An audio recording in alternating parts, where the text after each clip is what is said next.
प्यारे बच्चों, welcome to zoom education. हम करेंगे वर्कशीट नंबर 71। विषय आपका हिंदी है। सवैये रस खान के हम पढ़ रहे हैं पुनरावृत्ति, मतलब हमारा हो रहा है रिवीजन। कक्षा 9वीं और ये वर्कशीट है 23 दिसंबर की।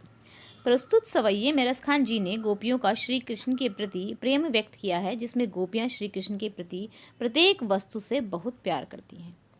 मोर पखा सिर ऊपर राख्यो, गुंज की माला गरे पहिर रोगी।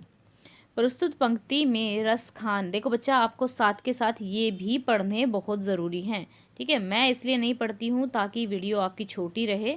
ओके, अगर आप ये नहीं पढ़ोगे तो पता कैसे लगेगा कौन सी लाइन का क्या मतलब है।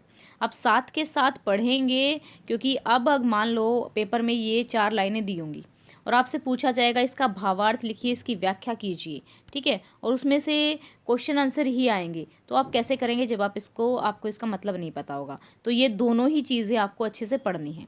ठीक है, प्रस्तुत पंक्ति में रस खान ने कृष्ण से अपार प्रेम करने वाली गोपियों के बारे में बताया है, जो एक दूसरे से बात करते हुए कह रही हैं कि वो कान्हा द्वारा उपयोग की जाने वाली वस्तुओं की मदद से कान्हा का रूप धारण कर सकती हैं। ठीक है, मगर वो कृष्ण की मुरली को धारण नहीं करेंगी, कृष्ण की मुरली को धारण नहीं करेंगी। यहाँ गोपियाँ कह रही हैं कि वे अपने सर पर श्री कृष्ण की तरह मोर पंख से बना मुकुट पहन लेंगी। ठीक है, मोर पंख सिर ऊपर राख्यो, गूंज की माल गिरे पहिरोगी, ओढ़े पितंबर ले लुकटी बन गोधन गवारिन संग फिरोगी। ठीक है, भावत वो ही। अब मान लो ये 4 लाइनें दी हुई हैं, इसमें से एक लाइन उठ के आ गई कि भाई इसका अर्थ बताओ। जब आप पढ़ोगे नहीं प्रॉपरली इसको तो बताओगे कैसे। ठीक है ना, तो आपको अच्छे से इसको पढ़ना भी है। मगर वो कृष्ण की मुरली को धारण नहीं करेंगी। यहाँ गोपियाँ कह रही हैं कि वे अपने सिर पर श्री कृष्ण की तरह मोर पंख से बना मुकुट पहन लेंगी, अपने गले में कुंज की माला भी पहन लेंगी। ठीक है, उन्होंने कहा ना यहाँ पे गुंज की माला गरे पहिरोगी। ठीक है, यहाँ गोपियाँ कह रही हैं कि वे अपने सिर पर कृष्ण की तरह मुकुट पहन लेंगी, अपने गले में कुंज की माला भी पहन लेंगी, उनके समान पितंबर, ठीक है, वस्त्र भी पहन लेंगी और अपने हाथों में लाठी लेकर, ठीक है, वन में ग्वालों के संग गायें भी चराएंगी। गोपी कह रही हैं कि कृष्ण हमारे मन को बहुत भाते हैं, इसलिए मैं तुम्हारे कहने पर ये सब कर लूँगी। आपको पता है जब हम छोटे थे ना तो ऐसा होता था खेत में, मम्मी वगैरह, लाइक हमारे ऐसे खेत थे ऐसे खेत नहीं थे, मतलब खेत ऐसे ही होते हैं। खेत में जब मम्मी वगैरह गेहूँ काटते थे और बड़े, मैं सबसे छोटी थी जैसा कि आपको बता ही चुकी हूँ मैं कई बार। तो मतलब मेरे को और तो कुछ काम नहीं होता था, तो भैंसें ना, मतलब क्योंकि सारा दिन अगर खेत में रहेंगी तो भैंसों को घर पे नहीं छोड़ते थे, तो भैंसों को भी खेत में ही ले जाते थे, वहाँ पे पेड़ों के आसपास बांध देते थे और मैं और मेरा भाई थोड़ा थोड़ा मम्मी चराने के लिए भेज देती थी। उस टाइम मुझे भैंसें चराने में इतना इतना दुख लगता था कि अरे मुझसे ये काम क्यों करवाया जा रहा है, ये तो बिल्कुल भी अच्छा काम नहीं है, मुझे बिल्कुल अच्छा नहीं लगता था। लेकिन अगर अभी मुझे कोई ना कि भैंस चराने चली जा तो मुझे बड़ा अच्छा लगेगा, क्योंकि वहाँ की जो प्रकृति है, वहाँ का मतलब खुलापन जो होता है, वहाँ पे जो पक्षी आते हैं जब बहुत सारे, तो बहुत सारा अच्छा लगता है। तो कुछ चीज़ें होती हैं हमें ज़बरदस्ती बचपन में बुरी लगती है, लेकिन बड़े होके वो अच्छी लगने लगती है। तो यहाँ पे जब गोपियाँ कह रही हैं कि वो गायें चराएंगी तो मुझे वो बचपन के दिन याद आ गए। कृष्ण हमारे मन को बहुत भाते हैं, इसलिए मैं तुम्हारे कहने पर ये सब कर लूँगी, मगर मुझे कृष्ण के होठों पर रखी हुई मुरली अपने होठों से लगाने के लिए मत बोलिए, क्योंकि इस मुरली की वजह से कृष्ण हमसे दूर हुए हैं। गोपियों को लगता है कि श्री कृष्ण मुरली से बहुत प्रेम करते हैं और उसे हमेशा अपने होठों से लगाए रहते हैं, इसलिए वे मुरली को अपनी सोतन या सोत की तरह देखती हैं। ठीक है ना, मुरली मुरलर धर की अधरान धरी अधरा न धरोगी।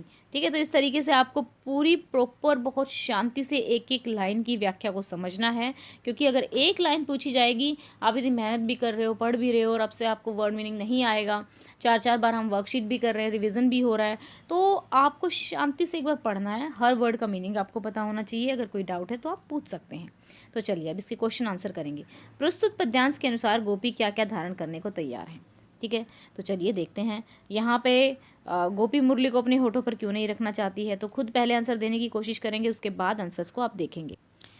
प्रस्तुत पद्यांश के अनुसार गोपी क्या क्या धारण करने को तैयार है। प्रस्तुत पद्यांश के अनुसार गोपी अपने सिर पर मोर पंख से बना मुकुट, गले में कुंज की माला तथा शरीर पर पीला वस्त्र धारण करने को तैयार है।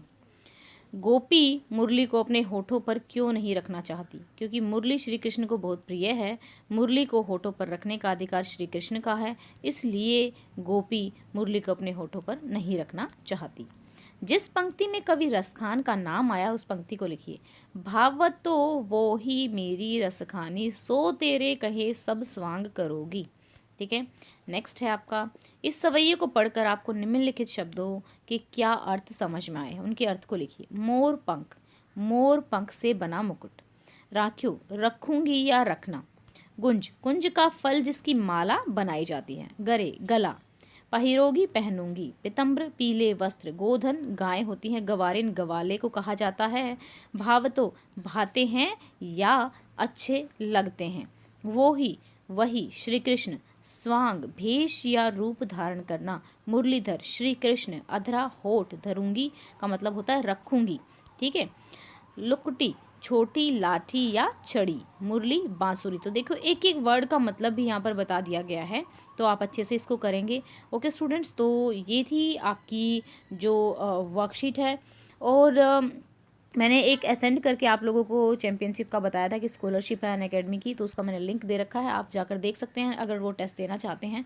ठीक है। तो स्टूडेंट्स इस वीडियो को आप लोग एटलीस्ट पहुंचाएंगे 1500 लाइक्स तक, क्योंकि आप लोग वीडियो देख लेते हैं लेकिन लाइक्स नहीं करते हैं। तो मैं चाहती हूँ कि आप लाइक करो, मुझे अच्छा लगता है। और चैनल अगर आपने अभी तक नहीं सब्सक्राइब किया तो सब्सक्राइब कीजिए। दूसरा जो जूम एजुकेशन, आप लोगों को पता ही है कि आपका 9th-10th का आपके कहने पर ही बनाया था मैंने। ठीक है, कि मैम हमें वीडियोज़ नहीं मिलते हैं जो चैप्टर्स की वीडियो होती हैं, तो जूम एजुकेशन 9th-10th का भी लिंक मैंने नीचे दिया हुआ है, उसको जाके आप सब्सक्राइब कर सकते हैं। वहाँ पर आपके 1 बाय 1 अभी सारे सब्जेक्ट के चैप्टर्स कराए जा रहे हैं। इंग्लिश के 9th के और 10th के 10-10 चैप्टर वहाँ पर हो चुके हैं, तो आप अपने चैप्टर लाइन बाय लाइन वहाँ पे पढ़ सकते हैं। क्योंकि बहुत सारे बच्चों का कहना था कि मैम हमें हम चैप्टर कैसे पढ़ें, क्योंकि मैं चैप्टर बोलती थी कि चैप्टर पढ़ो तभी क्वेश्चन सॉल्व होंगे। तो उन्होंने कहा कि चैप्टर हमें इंग्लिश नहीं आती है, वर्ड मीनिंग नहीं आते हैं, हम ढूंढते हैं तो प्रॉब्लम टाइम लगता है। तो मैंने निशा मैम को बोला था कि आप इंग्लिश के चैप्टर्स कराओ, तो निशा मैम ने वहाँ पे बहुत सारे चैप्टर करा दिए हैं। अब निधि मैम थोड़े ही दिन में वहाँ पर मैथ के भी चैप्टर्स डाल देंगी पूरे के पूरे।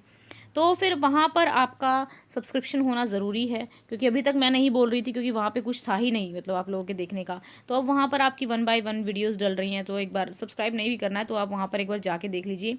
और आज निधि मैम का बर्थडे है। निधि मैम आपको मैथ और साइंस की वर्कशीट कराती हैं, ठीक है, जिसमें आप कहते हो कि वो आपकी आवाज़ नहीं है, तो आप मैथ साइंस की वर्कशीट के नीचे जाके उनको बर्थडे विश कर सकते हैं। ठीक है। तो thank you, have a nice day, may God bless you.